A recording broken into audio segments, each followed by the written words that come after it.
Los bosques han existido mucho antes de que el hombre descubriese las cavernas y han servido de cobijo y fantasía para algunas de las historias más espeluznantes de lo sobrenatural. La literatura infantil, el cine y algunas leyendas urbanas han contribuido a asociar algunos bosques como tenebrosos y escalofriantes, dado que su frondosa vegetación pueden esconder brujas, animales salvajes y seres del inframundo. Pero si nos vamos al lado de la realidad y nos centramos en los humanos, esta realidad de los bosques se vuelve más oscura. En el caso de este hombre, que caminando por senderos casi ocultos del bosque, se acaba topando con algo realmente perturbador.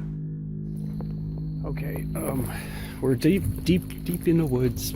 Sort of, we're like on the border, because like there's a side of the woods where there's people's houses. But I came to a trail that led to a trail that led to a trail, up the hill, and I came down this, and as you can see, probably can see, it's fucking blocked. There's trees knocked over, blocking it, and cut down so that it's hard to get down the hill.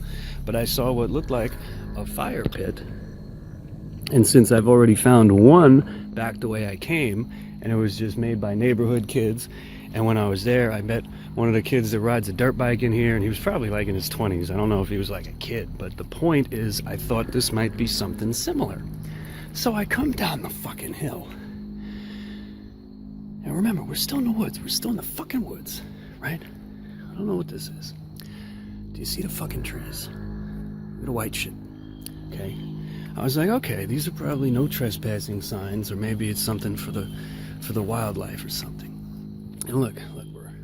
Hasta aquí puede ser todo normal, porque hay mucha gente, en especial los cazadores, que acampan en los bosques y hacen sus trampas para animales. Pero cuando el hombre que está grabando nos muestra lo siguiente, todo se vuelve más tétrico, y a cada paso que da, descubrimos más la oscuridad de aquel lugar. Look what these fucking are.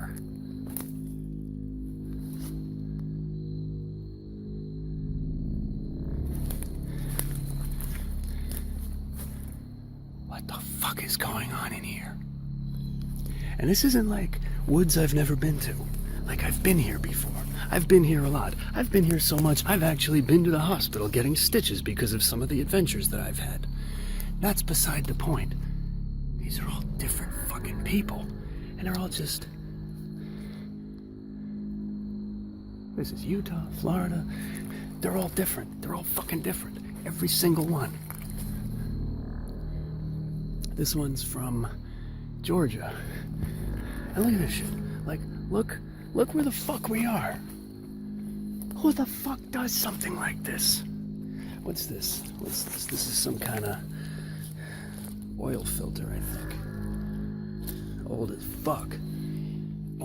¿Qué clase de persona hay en ese bosque y qué situación psicológica le lleva a colgar esos carteles? Carteles de desaparecidos, carteles de asesinatos, con fotografías y fechas. Parece ser que todos los carteles son de personas reales, personas que han sido asesinadas o se encuentran en paradero desconocido.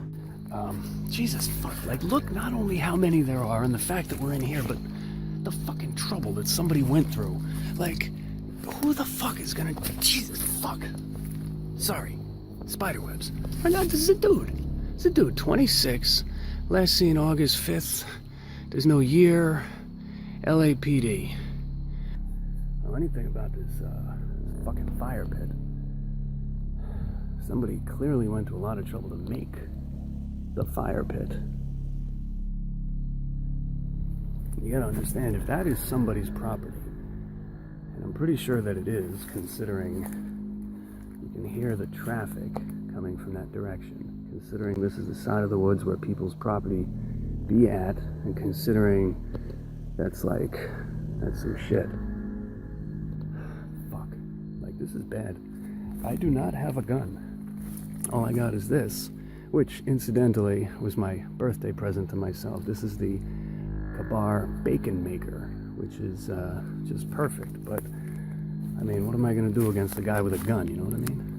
What's this one? Christopher, Oregon. Por curiosidad, al preguntar a este hombre a la cámara si los carteles son reales, y viendo que las fotografías lo parecen, he buscado esos nombres por internet, y los asesinatos y desapariciones concuerdan.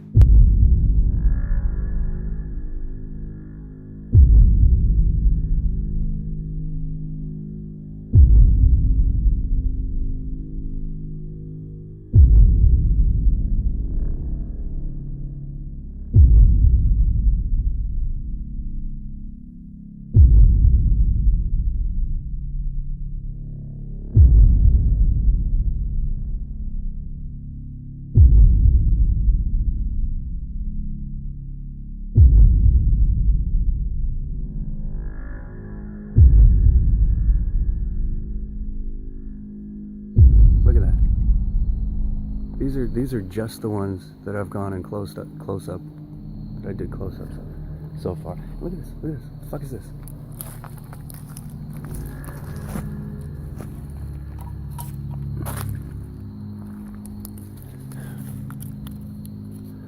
Carolina Beach, North Carolina, 2009.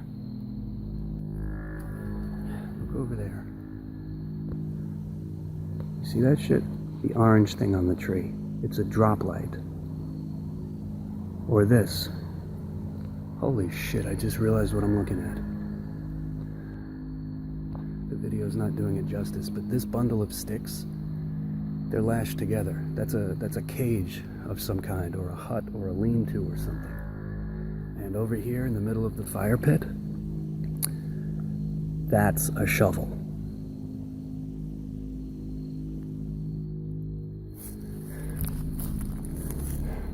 I don't even know if this fucking shit is booby-trapped. Think about it. Somebody that could put this together, like, they could be watching me right now. What's in there?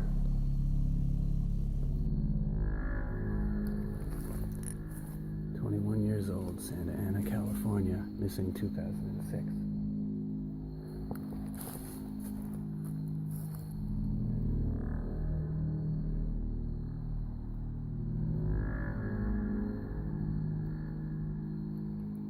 All of these sticks that you can see, they're all lashed together at right angles, as if to make a cage, or a shelter, or a lean-to, or a trap. And this part right in the middle, it's a hole. It's a filled-in hole, but it's a hole. I'm assuming that whatever this is, or was, collapsed. But whatever it was intricate. And it clearly took a lot of time to make.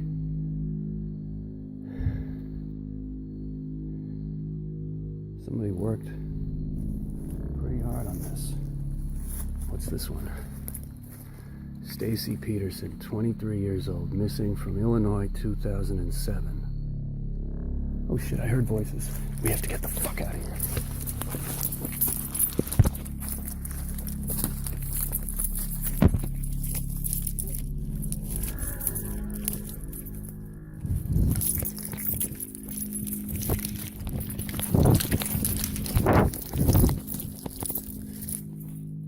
Viendo el tercer vídeo que subió este hombre a YouTube, el cual podréis ver las 3 partes enteras en la descripción, se menciona que el dueño hizo todo esto para Halloween, pero hay muchas cosas que no cuadran para nada. ¿Por qué colocar carteles de desaparecidos y asesinatos reales? Con lo sencillo que es inventarse todo. ¿Por qué hacerlo en un sitio tan escondido, si prácticamente casi nadie va a pasar por allí? ¿Por qué hacer todo esto alegando que era para Halloween? Si los vídeos que grabó este hombre fueron un mes antes de octubre, y si todas estas personas desaparecidas y asesinadas fueron víctimas de esta persona que ha ido colocando los carteles y que tiene todo esto montado en mitad del bosque, y si este youtuber ha grabado la guarida de un asesino serial. Deja en comentarios qué opinas tú de todo esto, y si has visto algo raro repasando las 3 partes de esta terrorífica exploración en el bosque. Sígueme en las redes sociales como Facebook o Twitter, que verás en la descripción, para estar atento a los directos, a votaciones, a noticias y a vídeos nuevos que saldrán en estos días en el canal. Gracias por visitar Creepyphobia, por darle like, comentar y compartir el vídeo con tus amigos. Que tengas un buen día de terror. Saludos a Daniel Enrique Mendoza, a Alejandro Pérez Beltrán, a Marifer Alvarado Martínez, a Leonardo Moch y a Jaime Naupa.